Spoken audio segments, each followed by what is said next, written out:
morning, everybody, and welcome back to Islanders Daily. We are here for the second news of the day ever on this channel. I hope you guys enjoy this. It's a pretty decent one today. I was actually thinking about putting this in its own video later on, but I decided it really didn't totally need that, as he's not even on the Islanders anymore. But I definitely wanted to share it with you guys, as it's pretty big if you watched the Islanders last season. Devon Toews re-signed a 4-year, $16.4 million contract with the Colorado Avalanche.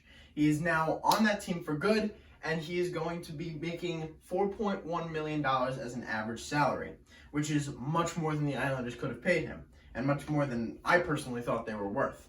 I thought that Devon Toews would probably have ended up with 2.5, maybe 3, but the fact that he's getting paid, and for long term, is really great, and good luck to him on everything he's doing. He's on a really good Colorado Avalanche team that could most likely win the Cup this year. So maybe he's going to win a Cup. Maybe he left and we're going to win a Cup. So 2 Cup contenders. So we'll see if he can contribute to the Avalanche the way he contributed to us. Or if he could be good. I'm just kidding. He's pretty good. Pretty good. Skates better than me.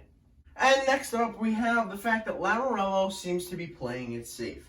Now, we've been talking about, the Islanders have been dormant for the last week and a half or whatever. And it's just kind of, it makes you think, right? It makes you think. We heard about Green possibly being signed. We heard about Corey Schneider possibly being signed. We heard about Matt Martin possibly being signed. But none of it has gone pen to paper yet. And I actually saw a pretty interesting article on Instagram today that pretty much summed it up. It told us that even though those contracts are pretty much set in stone, they're not being signed yet, so that there's as much cap flexibility as possible going into the bigger signings of Pulock and Barzal, which makes total sense. I mean, if you're going to be signing those 2 big guys, you want to make sure that you have as big of a range to do it in as possible. Because in worst case scenario, if you fill that up, you can make up $2.5 million of cap space to bring in Green and Martin. You know, you can't find $6 million out of nowhere to pay Pulock or $9 million out of nowhere to get Barzal, but you can make $2 million off of something if you really try. So I think it's definitely a smart thing by Lou Lamoriello. I thought he was just kind of playing it safe and just being dormant and not touching anything until he knows that he has Barzal and Pulock, which is kind of what he's doing, but he's also trying to keep his cap flexible.